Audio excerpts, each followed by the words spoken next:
Okay बच्चों, अस्सलाम वालेकुम।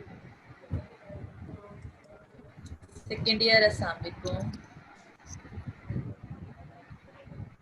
जी। अब आप लोग मैं डॉक्टर जलाल है started you with people special sciences. Special sciences topic you have covered chapter number 50 with Dr. Jalal, in which you have discussed about all the structures of eye and also the different problems related to eye like myopia, hypermetropia, ametropia, all these things you have discussed. Today I am going to start अस्सलाम your वालेकुम ma'am. next chapter, that is chapter अस्सलाम वालेकुम ma'am. जी जी जी ma'am जी ज़रा वालेकुम सलाम। 5 minute ज़रा wait कर ले। अभी ना स्टूडेंट्स 40-50 स्टूडेंट्स हैं, ज़रा 5 मिनट वेट कर ले। स्टूडेंट्स आ जाएंगे फिर आप ठीक है, स्टार्ट तो कर लें। मुझे गुलाम हुसैन मुझे ओके कह देना फिर कि मैडम स्टार्ट कर लें। जी मैम, मैं 5 मिनट बाद आपको बता दूंगा। ओके ओके ठीक है, मैं वेट थैंक कर यू रही मैम, हूँ। Thank you. Thank you thank you. जी मैम, स्टार्ट करें। ओके जी जी, मैम। अस्सलाम वालेकुम second year. As I told you already, you were studying your special senses topic, special senses, and from special senses, as you know, what are the special senses? The special senses are vision, hearing, your taste, smell.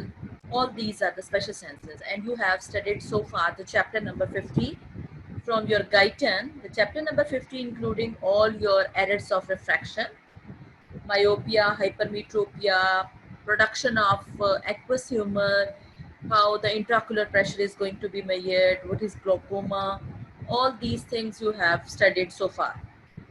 Today I am going to start your next chapter. That is, your chapter is about neural functions of the retina and what are the receptors. As you know, it's all the senses which are involved in feeling, यानी कि जो भी आप महसूस करते हो, there should be some receptors which are going to detect these feeling. So sight receptors are rods and bones. These are the specialized receptors which are present in the innermost layer of the eye, which is called as retina. So today's topic for discussion is receptor and neural functions of your retina. That is chapter number 51. So as you know, the eye is composed of three main layers. Outermost layer, सबसे पहले बाहर वाली layer होती है fibrous tunic. Fibrous tunic is actually going to be included sclera and cornea. If you see towards slide, अगर आप slide को देखें तो आप पहले मोटी मोटी बातें पता चलनी चाहिए आपको कि होता क्या क्या। आई में सबसे आउटर मोस्ट लेयर होती है, सबसे बाहर जो होता है वो कॉर्निया है, then that is continuous with the previously the sclera.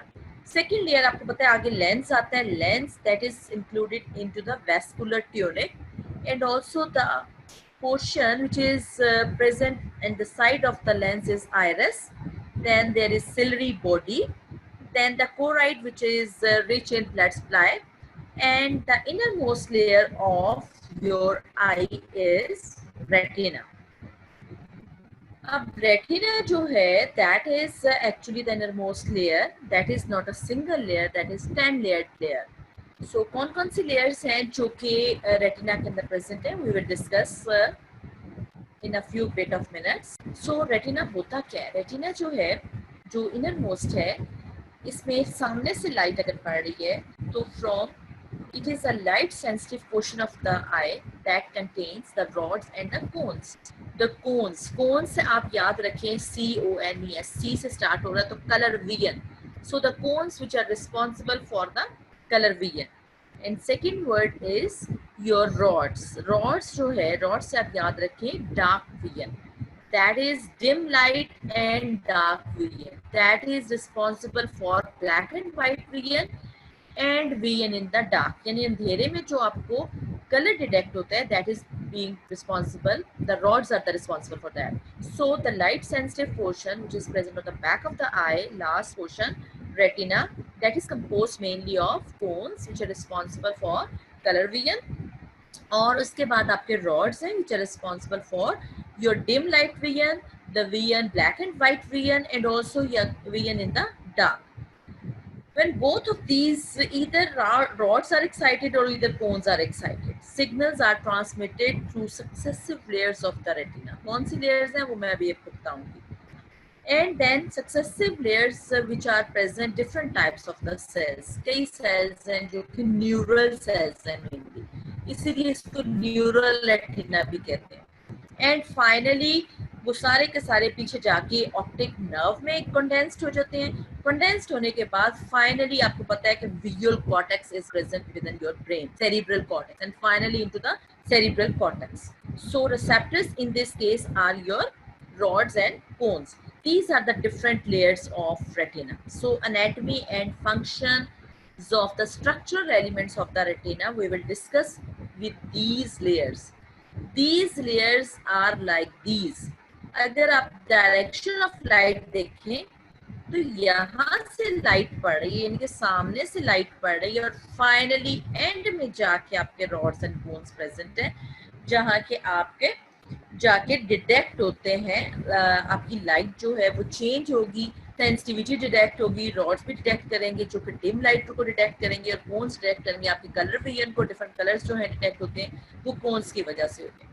अगर आप डायरेक्शन ऑफ लाइट इधर से देखें तो इस साइड पर जाके रॉड्स एंड कोन एंड वाली सेकंड लास्ट लेयर में.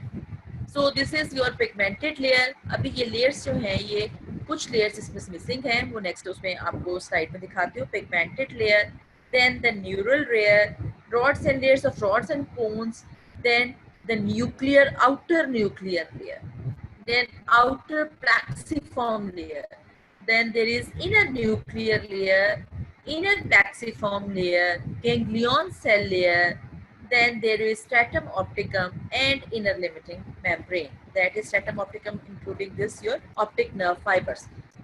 So if you talk about these layers one by one, तो ये आपकी पिगमेंटेड लेयर है, outer nuclear layer, outer plexiform layer, inner nuclear layer, inner plexiform layer, ganglion cell layer, optic nerve fibres, inner limiting membrane. Actually light आपकी इधर से नहीं पड़ रही बल्कि इनर लिमिटिंग मेम्ब्रेन से पास करके आगे different cells like ganglion cell layer, फिर आपके एमाक्राइन सेल्स हैं, हॉरिजॉन्टल सेल्स हैं, बाइपोलर सेल्स हैं, और फाइनली आपके जो पिगमेंटेशन है और जो पिगमेंटेड लेयर है उससे पहुंचने से पहले रॉड्स एंड कोन्स में जो है चेंजेस आती हैं. फिर कौन सा आइन अंदर जाता है, कौन सा बाहर आता है, these all things we will discuss in the photochemistry of the vision. So these are the different layers and you have to have idea कि कहाँ से लाइट पड़ती है, कहाँ जाके वो chemistry, photochemistry of the vision take place. These are the 10 layers. 10th layer is inner limiting membrane. अगर हम ये ऑपोजिट उसको उल्टा लें, तो जो पीछे आपने डायग्राम देखी है इसको अगर हम उल्टा कर लें तो then this is the different layers. That is inner limiting membrane, then there is optic nerve fibers, then ganglion cell layer, inner plexiform layer, inner nuclear layer, outer plexiform layer, outer nuclear layer, outer limiting membrane, then there is layer of rods and cones, and finally there is pigmented epithelium. या अगर हम इसको दूसरी तरफ कर लें तो again this is the same thing, that is ये दोनों layers हैं. अब लाइट कहाँ से पड़ रही थी, इस तरफ से पड़ रही थी, इस तरफ से पड़ के finally आपके rods and cones में पहुँचती है. So starting again, inner limiting membrane, then the fiber layer, ganglion cell layer, inner plexiform layer, inner nuclear layer, outer plexiform layer, outer nuclear layer, outer limiting membrane, layers of rods and cones, or photoreceptor layer. These are rods and cones are actually photoreceptors. Photoreceptors मतलब photo means light को sensitive है, receptor mean के receptors हैं जो कि sensitize कर रहे हैं आपकी light को. Then pigmented epithelium layer. Finally there is a choroid which is a highly vascular zone, and inside अगर हम इसको ऐसे देखें तो ये ऐसे करके राउंड में आपका ग्लोब टाइप आपके जो आई है उसका कट सेक्शन अगर हम लेंगे किसी भी लेयर में, this is actually the retina histology, your book of histology. I आपने मुझे पता है कि उसमें एनाटॉमी में पढ़ ली है. सो this is again the layers. अगर आप इधर से स्टार्ट करें या आप इधर से स्टार्ट करें तो inner limiting membrane layer, nerve fiber layer, ganglion cell layer, inner plexiform, inner nuclear, outer plexiform, outer nuclear, external limiting membrane, photoreceptor layer of rod and cone, and pigmented epithelium, and finally there is a choroid and sclera. ठीक हो गया? So these are the different layers. The retina is actually composed of 10 layers or boundaries. So you can come across SCQ, enumerate the layers of retina, and you can get full marks, 5 marks for these layers. So please memorize these layers. Pigmented layer of retina. ये अब हमारी layers हैं last layer से from outside to inwards है, ठीक है। Light हमारी इधर से पड़ेगी और इस लेयर तक जाएगी। सो अगर हम ये स्टार्ट करें तो pigmented layer of retina, 10 layers of rods and cones, then outer limiting membrane, then outer nuclear membrane, outer plexiform layer, inner nuclear membrane layer, inner plexiform layer, ganglion cell layer, finally the nerve fiber layer and inner limiting membrane. लेकिन light हमारी यहाँ पड़ती है और यहाँ से इन सारे sales तक होती होती finally layers of rods and cones में जाती है। और उसके बाद अगर हम इसका निमोनिक बनाना चाहें ताकि हम इसको मेमोराइज कर सकें तो you can make mnemonic in new generation. It is only ophthalmologist examines patient's retina. Mnemonic बाज़ औक़ात याद रह जाते हैं, बाकी चीज़ें नहीं याद रहती, इसलिए अगर कोई वैसे मेमोराइज कर सकते तो इट्स बेस्ट, लेकिन अगर कोई निमोनिक बना के याद करना चाहिए इन लेयर्स को तो from inward to outward these layers are in new generation. It is only ophthalmologist examine patient's retina, कि ये सिर्फ जो आंखों वाले डॉक्टर हैं वो पेशेंट के रेटिना को एग्जामिन करेंगे, ठीक है। So in inner limiting membrane, new nerve fiber layer, generation, ganglion cell layer, it up its inner plexiform layer is inner nuclear layer only, outer plexiform layer, ophthalmologist outer nuclear layer. इसमें वैसे मैं opposite कर दूं कि ऑफ्थेल्मोजिस्ट only कर ले तो ज़्यादा बेहतर होगा। ओनली से आपको याद रहेगा कि outer nuclear layer and ophthalmologist P है outer plexiform layer. So examines external limiting membrane, patient's photoreceptors, these are the rods and cones, and retina, pigmented epithelium, retinal pigmented epithelium. I think so okay, you have memorized now. Enumerate different layers of retina. So 10 layers of retina, and from inside to outside direction of light के accordingly ये हैं। अगर हम finally यहाँ से start करें तो pigmented epithelium, then photoreceptors layer, external limiting membrane, then outer nuclear layer, outer plexiform, यहाँ जो है आपकी फाइनली इनर लिमिटिंग मेम्ब्रेन तक जो है ना आपकी लर्न कर लें आप, ठीक है। So these are the different layers of retina. अब ये है कि जब लाइट पास करती है तो ये बहुत ज़्यादा डिस्टेंस कवर करती है। सो कहाँ कहाँ से जाती है, पहले लेंस में जाएगी, फिर पीछे आपका लेंस सिस्टम के बाद आपका विट्रियस ह्यूमर आता है। अगर आप वो डायग्राम सेन में रखें, सबसे पहले वाले डायग्राम के सबसे पहले आपका कॉर्निया स्क्लेरा बैक साइड पे चला जाता है, कॉर्निया है, कॉर्निया के बाद लेंस आता है, तो लेंस के बाद आपका विट्रियस ह्यूमर आता है, फिर उसके बाद रेटिना आता है लास्टली, और फिर जो आपकी कोन्स एंड रॉड्स हैं वो सबसे आखिर में। सबसे पहले कौन सी लेयर है, आपकी गैंग्लियन सेल लेयर है, फिर आपकी प्लेक्सिफॉर्म न्यूक्लियर लेयर है, and before it finally reaches the layers of rods and cones which are located in the outer edge of the retina. So distance and the thickness of this is several hundred micrometer. Micrometers में होता है, अब ये नहीं है कि बहुत ज़्यादा डिस्टेंस है, लेकिन ये डिस्टेंस माइक्रोमीटर, सेवरल माइक्रोमीटर्स। सो जब इतना ज़्यादा लाइट इतनी लेयर्स में से पास करेगी तो नेचुरली इसकी विजुअल एक्यूटी या इसकी रेस की जो है पावर जो है थोड़ी सी कम हो जाती है, क्योंकि ये जो विट्रियस ह्यूमर है that is a non homogeneous tissue. So लेकिन कुछ पोर्शन है रेटिना का कि जहाँ बहुत ज़्यादा क्लियर विजुअल एक्यूटी होती है। So that region is called as central foveal region of the retina, and that region, at that region the all the layers of the retina they are pulled apart, एक side पर कर देते हैं ताकि जो loss of visual acuity है वो कम हो जाए, to decrease the loss of visual acuity. So I am repeating it again कि whenever the light falls on the eye, first of all falls on the cornea, then lens system, then vitreous, and then the different layers of your retina. So पहली layers आपने देखी थी कि कौन कौन सी थी. फिर ganglion cell layer है, फिर दूसरे cells हैं, amacrine cells हैं, horizontal cells हैं, एंड फाइनली पहुंचते पहुंचते रॉड्स एंड कोन्स में सेवरल 100 माइक्रोमीटर्स का इसको डिस्टेंस जो है वो ट्रेवल करना पड़ता है.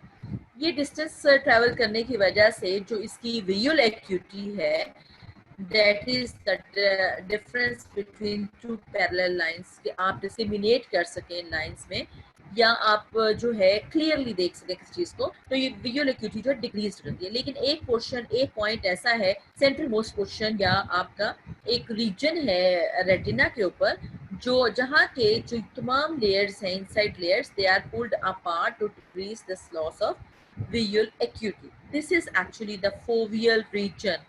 Here you see all the layers, the ganglion cell layer, the bipolar, all these layers of the cones and nodes, all these are pulled apart और light यहाँ से पढ़ के सीधी आपके फोविया पर जाती है. यहाँ फोविया से लेटरली अगर आप देखें या सेंट्रल मोस्ट पार्ट में तो एक पार्ट है जहाँ की ऑप्टिक नर्व इसको लीव कर रही है. ये क्या पार्ट है? That is called as blind spot और ऑप्टिक डिस्क. ये भी मैं आपको एक्सप्लेन करती हूँ. So this is the traveling of light that is from cornea to lens system, then through vitreous, and finally it reaches the retina. And at the retina, not the all sides of there is light is clear. Mostly visual acuity is maximum at this portion that is called as fovea centralis. ठीक है?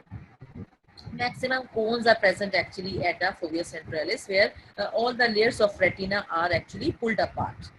So there are specialized area of retina. You can be asked in your SCQ, you can ask in your viva कि what is optic disc. आपको भी मैंने बताया कि posterior area of the retina where the optic nerve leaves the retina. This area is devoid of photoreceptors. Divide का क्या मतलब होता है कि यहाँ rods and cones नहीं present. That area is actually called as blind spot of the retina or the optic disc. This is the normal area. अगर कोई और ब्लाइंड स्पॉट होगा तो उसको हम स्कोटोमा कहते हैं. वो हम जब abnormalities डिस्कस करेंगे then we will discuss these abnormal areas of blind spot which are present in the retina. So आप अगर इसको हम ऑप्टिक डिस्क की टेम्परल साइड पर देखें, टेम्परल साइड होती है ये वाली जो आपकी साइड है, ये नेजल साइड है, जो नोज वाली साइड होती है इसको हम नेजल साइड कहते हैं. टेम्परल साइड की अगर ये ग्लोब साइड है तो जो टेम्परल साइड वाली साइड पर आपका होगा ऑप्टिक डिस्क के posterior pole of the optic axis there is a specialized area of the retina which is called as fovea centralis, which is about 0.3 millimeter in diameter. So two areas you have to memorize in the retina. एक तो पहले आपने layers of retina learn की हैं, फिर आपने learn किया कि कैसे जो light है travel करती है और पहुंचती है retina पर. फिर जब लाइट पहुंच जाती है तो विजुअल एक्यूटी कहाँ सबसे मैक्सिमम होती है? मैक्सिमम विजुअल एक्यूटी होती है आपकी फोविया सेंट्रलिस पर. वो कहाँ एरिया सिचुएटेड है? That area is actually situated on the temporal side of the optic disc at the posterior pole of the optic axis. Specialized area which is maximum cones are present at that area. That area is called as fovea centralis, which is about 0.3 millimeter in diameter. And the posterior area of the retina where the optic nerve leaves the retina is called as optic disc, and that is devoid of means that is lacking the photoreceptors and also called as the blind spot of the retina. So this is histological appearance of fovea centralis, and the side portion which is yellowish in color is called as macula lutea, and this is a area where this optic nerve is going to leave your retina, that is called as optic disc. This is devoid of your photoreceptors, whereas fovea centralis maximum visual acuity is present over here, so maximum number of cones are present actually. over here, and the blood vessels which are present or along with the optic nerve at the optic disc. So very important is that कि foveal region of the retina और उसकी acute vision में क्या importance है? This is a minute area which is present in the center of the retina. It occupies a total area of little more than 1 square millimeter, especially capable of acute and detailed vision. जो maximum है इसकी capacity कि acute vision की सारी fine से fine जो lines भी sometimes आपको नजर आ रही होती हैं, this is due to this fovea centralis and detailed vision. The central fovea, which is only about 0.3 millimeter of diameter, is composed almost entirely of cones. फिर आपके जहन में आएगा कि रॉड्स कहाँ है, तो उसके साथ साथ रॉड्स भी पड़ी हुई हैं, लेकिन मेनली यहाँ जो है आपकी कोन्स हैं. सो क्या एरिया है आपका और इसकी क्या इंपॉर्टेंस है फोविया सेंट्रलिस की? Central most portion of the जो रेटिना है, maximum number of cones are present over here, more than 1 square millimetre area cover कर रहा है. इसके अलावा क्यूट, इसका फंक्शन क्या है? क्यूट एंड डिटेल्ड विजन को ये डिटेक्ट करता है. इसके अलावा क्या है? इसका डायमीटर कितना है? 0.3 मिलीमीटर ऑफ. ठीक है. सो this is your layers of retina. Then back आपकी जो थी मैंने आपको बताया था sclera है. Then this is your choroid which are जो blood vessels हैं. Then this is the area of the optic disc from where the optic nerve is going to leave your this eye, and this optic nerve is also accompanying the central artery of retina and central vein of the retina. And from on the temporal side of this optic disc is a जो आपके posterior portion of the जो retina है उसमें optical axis में fovea centralis which is the central most. अगर आप ये देखें तो डिप्रेशन सा नजर आ रहा है, that is for detailed and acute vision of your retina. So this is very important. अब आ जाता है कि आपके जो हैं रॉड्स एंड कोन्स हैं उनके क्या स्ट्रक्चर्स हैं. तो कोन्स जो हैं they are going to have fovea centralis. हमने ये कहना कि मैक्सिमम नंबर ऑफ कोन्स हैं. तो why? Because they are helpful in aiding their detection of detail in the visual image. That is the foveal cones. Foveal cones की special characteristics है.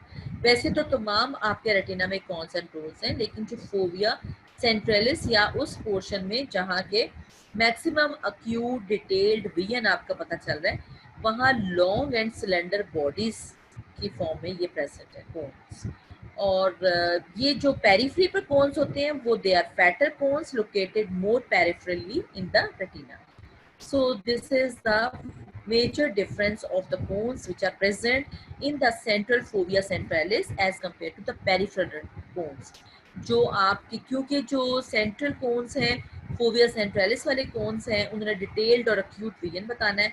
So they are actually your long and cylinder bodies इनके अंदर present है. उसके साथ ही साथ पीछे भी आपको मैंने बताया था कि फोवियर रीजन्स में भी आपकी ब्लड वेसल प्रेजेंट हैं. उसके अलावा तमाम लेयर्स आपकी जो हैं वो डिस्प्लेस्ड हो जाती हैं, वो नहीं लाई करती on the surface of the cons. जैसे कि बाकी जगह जो है फैटर कोन्स हैं लेकिन उनकी सरफेस पर बाकी लेयर्स भी हैं. और वो कौन सी लेयर्स थी आपने देखी थी? गैंग्लियन सेल लेयर्स थी, न्यूक्लियर लेयर्स थी, प्लेक्सिफॉर्म लेयर्स थी. और these layers are displaced to one side rather than resting directly on the top of the cones which allows light to pass unimpeded to the cones. इसका क्या मतलब है? इसका ये मतलब है कि लाइट सीधी जाके जो कोन्स प्रेजेंट है ना आपके सेंट्रल मोस्ट फोविया सेंट्रलिस में डायरेक्ट वहां जाके पड़ जाते हैं. So you can be asked in your viva कि कोन्स जो फोवियल रीजन में है उनकी क्या स्पेशल कैरेक्टरिस्टिक्स. तो उनकी स्पेशल कैरेक्टरिस्टिक्स ये है कि उनके ऊपर एक तो लेयर्स भी प्रेजेंट नहीं है, इसलिए डायरेक्ट जो है वो पुल्ड अपार्ट हो गई नहीं. और जो डायरेक्ट है लाइट वो जाके बगैर इम्पेडेशन के without impeded they are directly going to fall on the cones in the fovea centralis. और बाकी जो साइड वाले कोन्स हैं, पेरिफेरी वाले कोन्स हैं, वो फैटर हैं. मेनली अगर आप कोन्स एंड रोड्स का जो मेजर सेगमेंटल फंक्शन देखें तो these are the cones which are going to show these are the outer segment and inner segment, and then they are going to have nucleus and also the synaptic body. As you know, synapse जहां भी होगा वो तमाम का तमाम connection होगा with that of the other synapse or other neurons. So these are the major functional segment of either cones or rods. Outer segment in which there are very membrane shells lined with rhodopsin or color sac pigment. क्या क्या है अभी हम one by one इनको outer segment, inner segment और synaptic body को discuss करेंगे. Then there is an inner segment which is going to have cytoplasm and also the mitochondria for energy providing. Then there is a nucleus, and after the outer limiting membrane, the nucleus of the these rods and cones are present. Then synaptic body, synapse with the other cells of your ganglion cells, amacrine cells, bipolar cells और horizontal cells जो आपने पहली diagram में देखे थे, उन सब के साथ इसका कनेक्शन है. ठीक है. So mainly you can be asked what are the main differences between the cones and rods. So starting from here, rods and cones, these are the essential components of photoreceptors. So cones are outer segment is conical in shape, whereas if you talk about rods, उनका जो है conical नहीं है, their rods are narrower and they are longer than the cones. But this is not always the case. Peripheral portions of the retina में rods जो हैं वो इस कदर narrower नहीं है बल्कि broader हैं. So if you talk about the diameter, तो cones का diameter 5 to 8 micrometer है, whereas the rods are diameter is 2 to 5 micrometer in diameter. 5 to 8 अब आप इसका याद कर लो, 58 याद कर लो, 25 याद कर लो. 58 में तो किसका डायमीटर ज्यादा है? कोन्स का. So 5 to 8 diameter in case of cones, whereas 2 to 5 micrometer in diameter of your rods. But here is the major difference of cones of the periphery and also of the अभी पहले बात की थी कि जो periphery पर cones हैं वो fatter हैं, whereas जो cones आपके present हैं center most में वो इतने ज़्यादा fatter नहीं है, वो long and slender हैं. So जो सेंटर मोस्ट फोविया में है वो रॉड्स नहीं प्रेजेंट, तो सिलेंडर है तो उनका डायमीटर भी कम हो जाएगा, यानी कि पतले और लंबे हैं, तो diameter is reduce to 1.5 micrometre. ठीक है. सो देन टॉक अबाउट के पिगमेंट कौन सा है तो या फोटोकेमिकल कौन सा है, तो रॉड्स में फोटोकेमिकल इज रिडॉप्सिन, और कुछ बुक्स में जो कोन्स में फोटोकेमिकल है उसको फोटॉप्सिन भी कहते हैं. But in some cases this colour pigment are different colour pigments, almost exactly the same as rhodopsin except for differences in spectral sensitivity. These pigment is called as color pigment or photopsin in some books. So rhodopsin and photopsin. ठीक हो गया? Okay, then कितने number है cones की? Cones are about 3 millions, whereas rods are about 100 millions. And the cones are less sensitive than rods, but these rods are, इसीलिए rods जो हैं अगर वो सेंटर में नहीं भी प्रेजेंट फिर भी वो बहुत ज़्यादा 300 times more sensitive to light, 330 to 300 times more sensitive to light. So cones are responsible for bright light, or that light is called as photopic vision, and rods are responsible for dim light, and that light is called as photopic vision. Then rods are absent in the fovea. They are concentrated. Cones are concentrated at fovea. Then there is decreased visual acuity and color vision, and this is if the rods are absent, they are responsible for night blindness, or vitamin A is deficient. In case of rods, they are responsible for night blindness. अगर ये decrease करें cones तो ये visual acuity भी decrease हो जाएगी और color vision भी decrease हो जाएगी. इसमें कलर पिगमेंट आपको पहले भी बताया था कि या तो फोटॉप्सिन होगा या फिर इसको कहते हैं कलर पिगमेंट. एंड टाइटल में आपके में कलर पिगमेंट जो न्यू बुक है उसमें तो कलर पिगमेंट बताया हुआ है. And there are 3 types of the cones, because आपको पता है red, green and blue lights, different types of cones are present. So one type of the cone. So if I am going to repeat all these कि आपके जो rods हैं उनका diameter 22 to 5 micrometer है, जबकि जो कोन्स हैं उनका डायमीटर 5 to 8 माइक्रोमीटर है. If you talk about the shape, वो कोनिकल हैं, ये ब्रॉडर हैं, लेकिन कुछ लॉन्गर भी हैं कोन से, और जो है पेरिफेरल पोर्शन में उनका 2 to 5 डायमीटर है. वेयरएज कोन्स का जो सेंट्रल मोस्ट पोर्शन में है फॉर फोविया सेंट्रलिस में जो कोन्स हैं प्रेजेंट हैं, वेयरएज रॉड्स आर एब्सेंट. और इसमें जो है कोन्स उनका डायमीटर डिक्रीज कर जाता है, 1.5 माइक्रोमीटर। उसके बाद जो कलर फोटो पिगमेंट है वो कलर पिगमेंट है in the case of cones, या फिर टॉक्सिन है, और जो रॉड्स हैं वो उसमें कलर फोटोकेमिकल या आपका कलर पिगमेंट जो है वो टॉक्सिन है।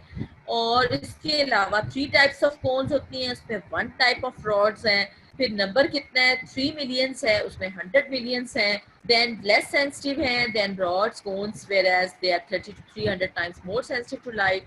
They are responsible, rods are responsible for dim light vision or scotopic vision, whereas the cones are responsible for bright light vision or photopic vision. Cones are concentrated at fovea, whereas rods are absent in the case of these your fovea. Then if the cones decrease in number, visual acuity is going to be decreased and there is color vision is going to be absent. Whereas if this is going to be decreased, and then this is going to be responsible for your night blindness. Then all these differences you should learn because you can be asked in your SEQ. So first SEQ is enumerate different layers of the retina. Second SEQ का एक mark आ सकता है आपको कि what is optic disc. Third, what is fovea centralis.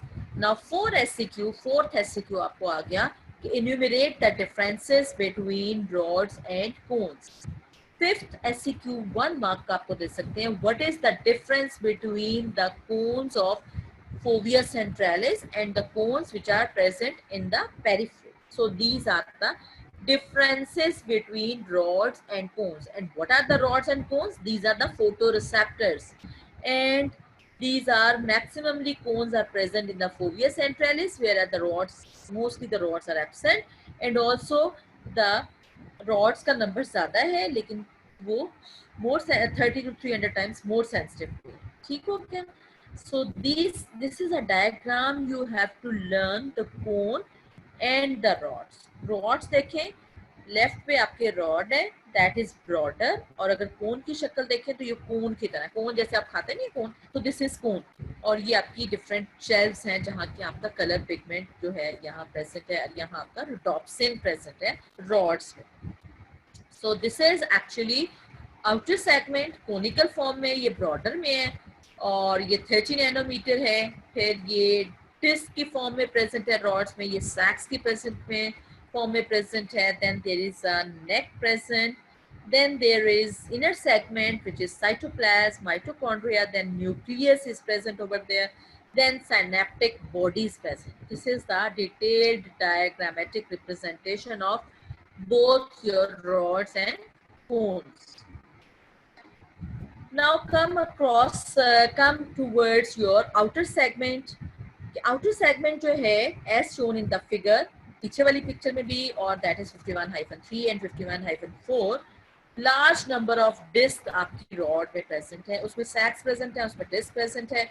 ये folded shelves of cell membrane एक दूसरे के ऊपर देखें, अगर आप डायग्राम देखें तो फोल्डेड सी पड़ी हुई, ठीक है। देन ये जो है folded, each disc is actually a folded shelf of a cell membrane, और हर रॉड और कोन में more than as many as 1000 disc are present in both rods and cones. ठीक हो गया? सो दीज जो आउटर सेगमेंट में अब इन शेल्फ्स के अंदर रोडोप्सिन या कलर रोडोप्सिन प्रेजेंट है रेटिना में, कलर पिगमेंट या फोटोप्सिन प्रेजेंट है आपके कोन्स में। ये होती क्या है? ये कॉन्जुगेटेड प्रोटीन्स हैं। कॉन्जुगेट किसके साथ किया हुआ है वो भी आपको आगे बताते हैं कि किसके साथ कॉन्जुगेट किया हुआ है। They are incorporated into the membranes of the disc in the form of trans membrane, यानी कि तमाम थ्रू एंड थ्रू जो है वो मेम्ब्रेन के अंदर पास कर जाती है trans membrane protein. Trans membrane है थ्रू द मेम्ब्रेन। जैसे अगर आप याद करें कि एंडो में आपने जी प्रोटीन पढ़ा, तो इसी तरह ये जो है these are incorporated both rhodopsin and color pigment. They are conjugated proteins which are incorporated into the membrane of the disc in the form of transmembrane proteins. These concentration of these photosensitive pigments in the disc are so great that the pigment themselves constitute about 40% of the entire mass of outer segment. यानी कि जो outer segment का 40% है वो आपका जो है वो रिस्पॉन्सिबल है आउटर सेगमेंट के स्ट्रक्चर में 40%। सो इनकॉर्पोरेट कहाँ है? मेम्ब्रेन्स के अंदर, इनर सेगमेंट। उसके बाद अगर हम इनर सेगमेंट की बात करें तो बोथ जो inner segment of the rods and cones हैं they are going to contain the cytoplasm. और साइटोप्लाज्म है, साइटोप्लाज्म के अंदर आपको पता है कि तमाम के तमाम cytoplasmic organelles are present over there. And specially important इस ऑर्गेनेलिस में हम किसका नाम लेते हैं? जो एनर्जी प्रोवाइड करता है। एनर्जी कौन प्रोवाइड करता है? Mitochondria. So these are important in providing energy for the functions of all these photoreceptors. तो वो कौन से फोटोरिसेप्टर्स? आपके जो रेटिना और जो रॉड्स एंड कोन्स है। So outer segment, outer segments में क्या है? शेल्फ्स हैं, और वो शेल्फ्स किसकी हैं? मेम्ब्रेन की हैं। और उन शेल्फ्स के अंदर 40% क्या कंसंट्रेट होकर पड़ा हुआ है? आपका रोडोप्सिन या रोडोप्सिन रॉड्स में, और कोन्स में क्या पड़ा हुआ है? कलर पिगमेंट या फोटोप्सिन। तो जो इनर सेगमेंट है वो क्या है? उसके अंदर आपका साइटोप्लाज्म है। साइटोप्लाज्म के अंदर मोस्टली बाकी सारे ऑर्गेनेल्स तो प्रेजेंट है, राइबोसोम्स भी हैं, गोल्गी प्लेटेट्स भी है, आपका एंडोप्लाज्मिक रेटिकुलम भी है, जो आपने सारे पढ़े हुए। उसके अलावा सबसे मैक्सिमम क्या अमाउंट में प्रेजेंट है? माइटोकॉन्ड्रिया। तो माइटोकॉन्ड्रिया का मेन काम क्या है? एनर्जी प्रोवाइड करना। और एनर्जी किसको प्रोवाइड करनी है? फोटोरिसेप्टर्स को। फोटोरिसेप्टर्स ने क्या करना है? जो लाइट आनी है उसको कन्वर्ट करना है और उसको ट्रांसमिट करना है ऑप्टिक नर्व पर, और फिर फाइनली आपके सेरिब्रल कॉर्टेक्स में। ठीक हो गया? उसके बाद फाइनली आपके नीचे जो सबसे लास्ट में जो पोर्शन पड़ा हुआ था that is synaptic body. That is the portion of the rod और the cone which connect with the subsequent neuronal cells, the horizontal and bipolar cells which are next visual chain. So आपकी जो synaptic body है that is going to connect your ganglion cell layer, फिर horizontal cells हैं, फिर आपके amacrine cells हैं। इन cells का क्या फंक्शन है ये हम नेक्स्ट उसमें लेक्चर्स में सुनेंगे कि क्या क्या फंक्शंस है, पढ़ेंगे। ठीक है? सो अब आपका क्या हो गया? Detailed structure of your rods and cones. Rods में क्या है? Photochemical rhodopsin. कोन्स में क्या है? Colour pigment. कहाँ प्रेजेंट है? आउटर सेगमेंट में प्रेजेंट है। आउटर सेगमेंट में कितने परसेंट प्रेजेंट है? 40% प्रेजेंट है। उसके अलावा जो आपका इनर सेगमेंट है वहां क्या प्रेजेंट है? Mitochondria, cytoplasm, nucleus. देन आपका फाइनली आपकी जो साइनेप्टिक बॉडी है, जो आईज की रॉड्स एंड कोन्स की साइनेप्टिक बॉडी है, उसका क्या काम है? Synapse banana, connection banana other layers of the retina. कौन सी अदर लेयर्स है? जहाँ के गैंग्लियन सेल लेयर्स है, इनर न्यूक्लियर लेयर है, आउटर न्यूक्लियर लेयर है, प्लेक्सिफॉर्म लेयर्स है, हॉरिजॉन्टल सेल्स हैं, ताकि ये जो रियल साइकिल है या उसकी चेन है ये कंटिन्यू रहे। ठीक हो गया?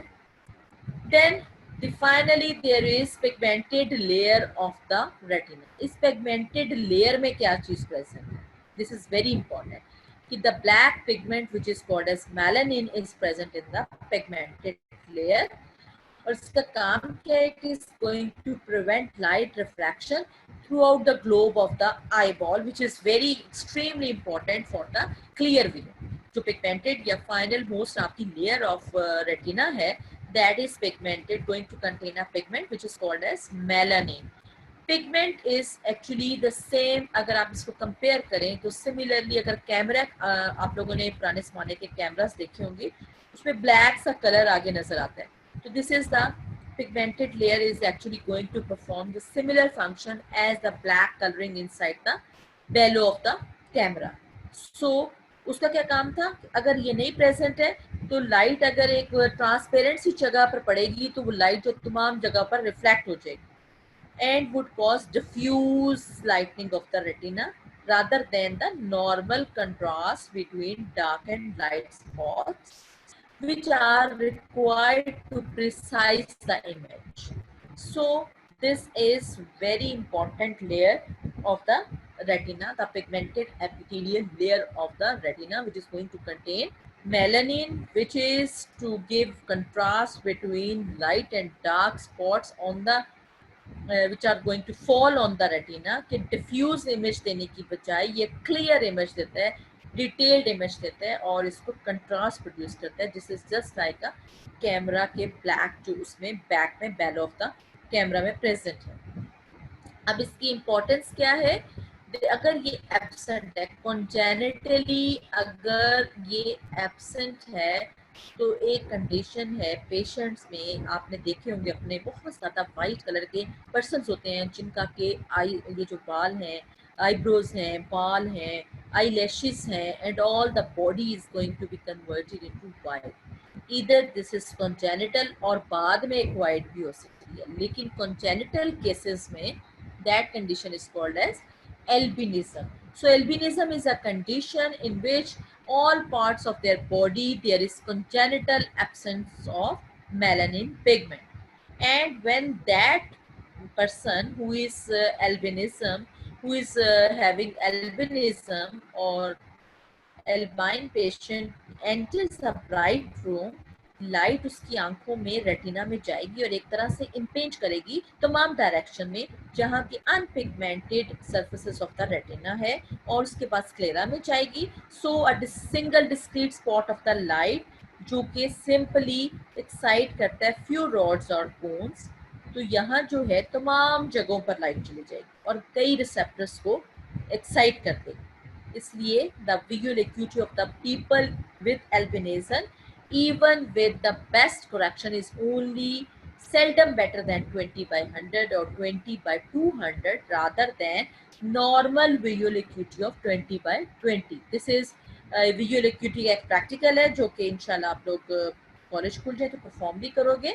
तो so there is 20 by 20 visual acuity की बजाय जितनी मर्जी उसको करेक्ट कर लें विजुअल को, उसको ग्लासेस दे दें, उनको जो मर्जी कर लें, उनकी जो विजुअल acuity है, क्योंकि वो लाइट जब उसके उस पर पड़ती है रेटिना पर तो वहाँ पिगमेंट जो है प्रेजेंट ही नहीं है जिसने कि डिस्क्रीट उसको स्पॉट्स करना है, तो तमाम एरियाज की जो रॉड्स एंड कोन्स हैं वो एक्साइट हो जाएंगे और लाइट जो इधर उधर फैल जाएगी और उसको सही क्लियर नजर नहीं आएगा एल्बिन जो पेशेंट होगा।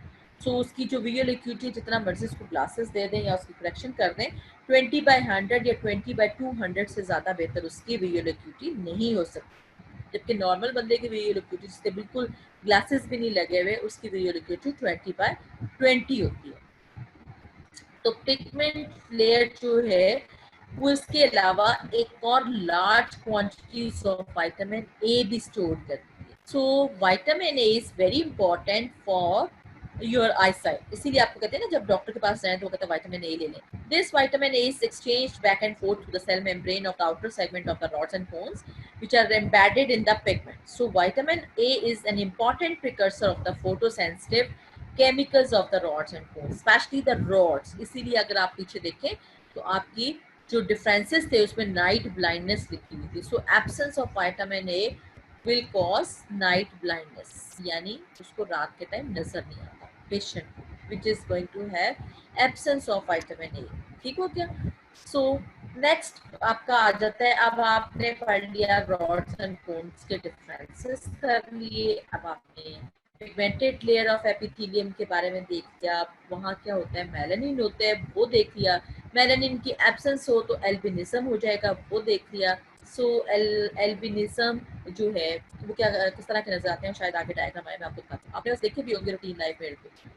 जो आपका रेटिना है उसकी ब्लड सप्लाई कैसे होती है, the nutrient blood supply for the internal layers of retina is actually directly derived from the central retinal artery.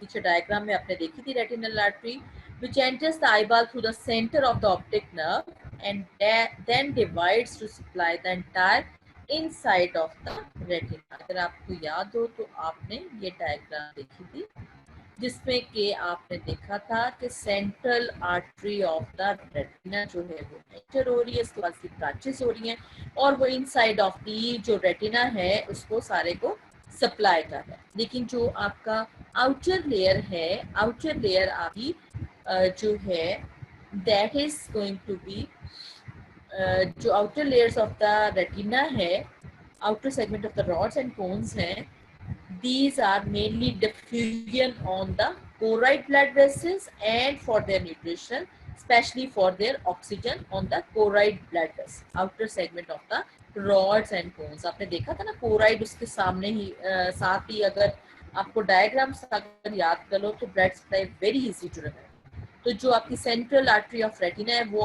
आपकी inner layers of the retina को भी सप्लाई कर रहा है, ब्रांचेस भी हैं। इसके अलावा जो आपका inner layers of the retina है, they are going to have their own blood supply independent of the other structures of the eye. Outermost layer is adherent to choroid, which is also a highly vascular tissue lying between the retina and sclera. choroid blood vessels है जो कि outer को supply कर रहे हैं और nutrient supply भी वहीं से हो रही है. So you should know about what is the importance of pigmented layer of retina. If albinos have low visual acuity, this is due to the absence of pigmented melanin. And if there is deficiency of vitamin A, then there is a condition which is known as night blindness. Now come another topic which is retinal detachment. Detachment का word होता है अलहदा होना कि retina sometimes अगर कोई injury हो गई है या एजिंग है या कोई और किसी ने कोई और इंजरी कर दी है, कोई फुटबॉल लग गया, कुछ हो गया या अचानक एकदम से वो पेशेंट उठा, हाइपरटेंसिव पेशेंट है या डायबिटिक है तो उठा तो उसको एकदम से कुछ नजर आना बंद हो गया किसी आंख से, तो there can be a retinal detachment. And what are the complications? Naturally अगर retina ही नहीं होगी तो photochemistry of the vision will be lost, और जब photochemistry lost हो जाएगी और reaction नहीं होगा तो क्या होगा, तो जो blindness can result. और even blindness has been reported in case of retinal detachment अगर उसकी फौरी retinal repair ना की जाए या उसको सही से ठीक से ना किया जाए तो उसकी क्या complications हो सकती है. उसमें क्या होता है we will डिस्कस. पीछे हमने ये भी डिस्कस किया था कि एल्बिनिज्म होता है. एल्बिनिज्म हमने ये क्या डिस्कस किया था कि ये एक डिजीज है जो कि characteristically totally absence of the pigmented जो है एपिथेलियम है, और ये पिगमेंट जो है वो स्किन में भी एब्सेंट होगा, आईज में भी एब्सेंट होगा, हेयर्स भी वाइट होंगे. ठीक है. उसके बाद ये फोटोफोबिया भी इस पेशेंट्स में हो सकता है, निस्टैग्मस हो सकता है, एम्ब्लायोपिया हो सकता है, और इसके अलावा ये पेशेंट्स जो हैं ससेप्टिबल हैं for skin cancers and sunburns. This is a diagram which is showing a girl with albinism and a boy with albinism. प्यारे बहुत लगते हैं लेकिन बेचारों को बहुत ज़्यादा प्रॉब्लम्स होती हैं. समटाइम्स मेंटली भी ये थोड़े सा IQ लेवल भी इनका कम होता है. Then I'm discussing about the retinal detachment.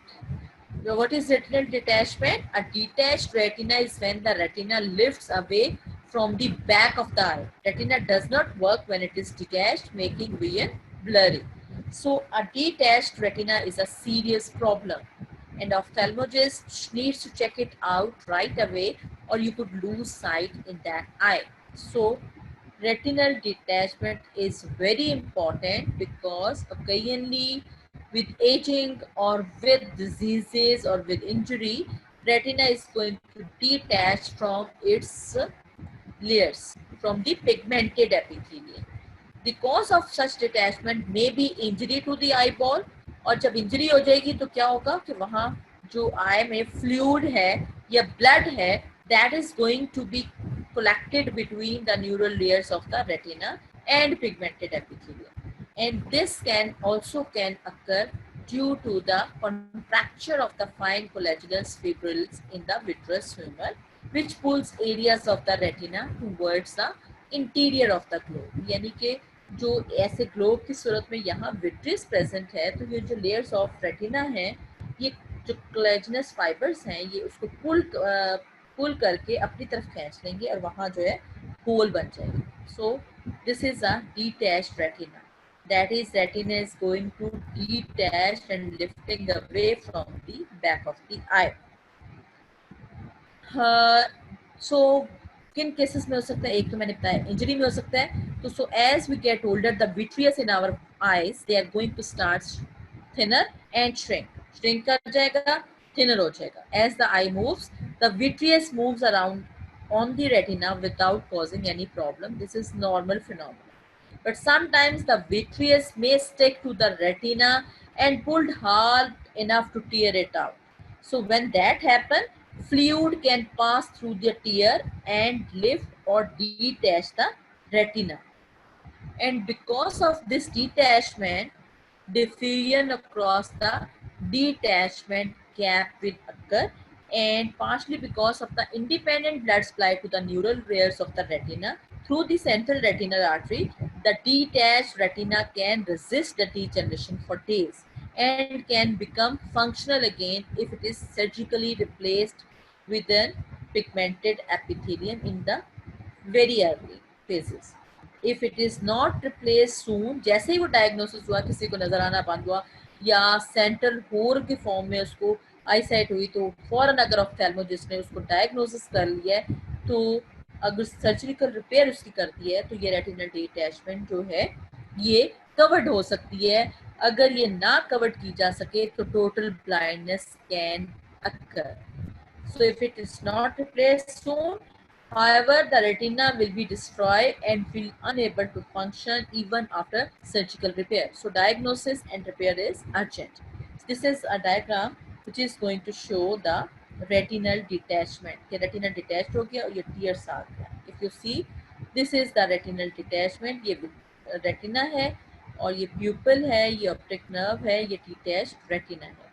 If I show you the video, तो ये अगर आप वीडियो देखें तो इसमें आपको नजर आएगा कि कैसे वो डिटैच्ड हो रही है.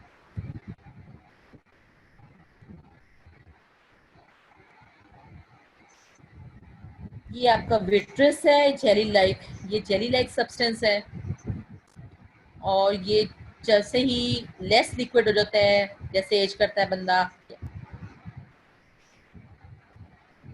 जब से फिर वो उसमें कोलेजनल फिब्रल्स हैं, थिनर हो गया, ये विट्रस आ गया, ये देखें ये पुल हो रहा है, ये retina, this is going to pull the retina. This is retinal detachment. If you, I am going to repeat it again. कि ये देखें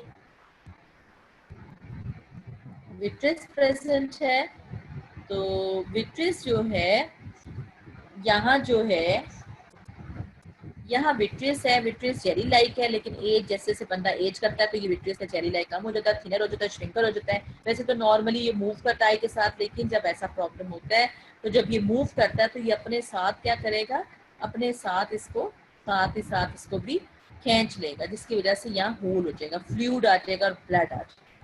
So this is your end of the today's topic, that is your photo receptors or all the discussion of photoreceptors. So I'm going to ask you now कि आज हमने क्या पढ़ा है. हरी आप जल्दी से अपना बताना शुरू कर दें ताकि मैं आपको जो है बता सकूं. आपके सेकेंड ईयर के जो आपका अटेंडेंस लगाता है, हरी आप enumerate the different layers of retina. हरी आप डिफरेंट लेयर्स ऑफ रेटिना. जो यहाँ लिखेगा उसको मैं गुलाम हसन को कहूँगी उसकी अटेंडेंस लगाए, अदरवाइज ये बहुत टफ हो जाएगा कि कौन लेक्चर सुन रहा था या कौन सो रहा. So please hurry up and tell me different layers of retina, because this is an MCQ जो कि आपको आ जाता होता है मोस्टली. हरी अप बच्चों, डिफरेंट लेयर. सारे सो रहे हैं आज तो हशाम भी लगता है सो रहा है. अरूज फातिमा जो हैं वो गायब हो गई हैं मुझे वालेकुम सलाम कह के. जी बेटा पिगमेंट लेयर तो अभी पड़ी है ना. ये बताओ कि डायरेक्शन ऑफ लाइट क्या है और कहाँ से आपकी जो पिगमेंटेड, ये हम कल डिस्कस करेंगे जो आपका. So please enumerate the different layers of retina, please hurry up. कहाँ से आपकी जो पिगमेंट लेयर तो लास्ट लेयर है ना, अगर आपको याद हो, ठीक है ना. लेकिन चलो पिगमेंट लेयर अगर हम आउटसाइड से इनर की तरफ आए, पिगमेंटेड लेयर के बाद अगर आप तहजीब याद करें तो आपकी layers of rods and cones आती है. उसके बाद आपकी outer limiting membrane. Limiting membrane अगर हम इनर लिमिटिंग मेम्ब्रेन से रूट स्टार्ट करें तो फिर आपने नर्व फाइबर लेयर पहले बताया. एक आपकी इनसाइड लेयर्स होती है, एक आपकी आउटसाइड लेयर. लास्ट लेयर है ना आपकी पिगमेंटेड एपिथेलियम में. या फिर अगर आपने ऊपर से नीचे बताना है, जैसे कि ये मैंने लिखा हुआ है, ये आपकी गाइटर में ऐसे लिखा हुआ है, लेकिन अगर आप जो है इसको, ये इसका वे ऑफ लाइट है कि लाइट कहाँ से आती है. लाइट आपकी इनर लिमिटिंग मेम्ब्रेन से स्टार्ट होती है, फिर आपकी नर्व फाइबर, फिर इनर प्लेक्सिफॉर्म, फिर inner nuclear, outer plexiform, outer nuclear, outer limiting membrane, फिर रॉड्स एंड कोन्स, और लास्ट में आपकी आ जाती है पिगमेंटेड लेयर. एक आपको निमोनिक मैंने क्या बताया था, In new generation, it is only, yeah, it is ophthalmologist only examine patient's retina. So in में क्या आएगा आपका inner limiting membrane, new nerve fiber layer, generation ganglion cell layer, H inner plexiform layer, ophthalmologist outer plexiform layer, only outer nuclear layer, examines external limiting membrane, photoreceptors and retinal pigmented epithelium. Okay, enumerate the differences between the central fovea centralis and also your peripheral retina.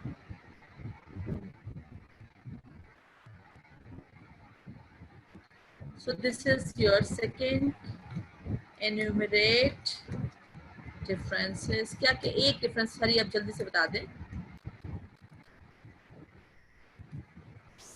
Central and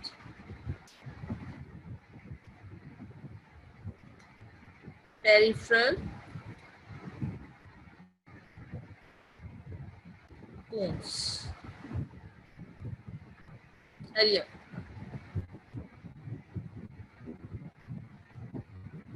ये कल मैं आपसे सुनूंगी, उसके बाद फिर हम आगे चलेंगे. ठीक है. Thank you very much.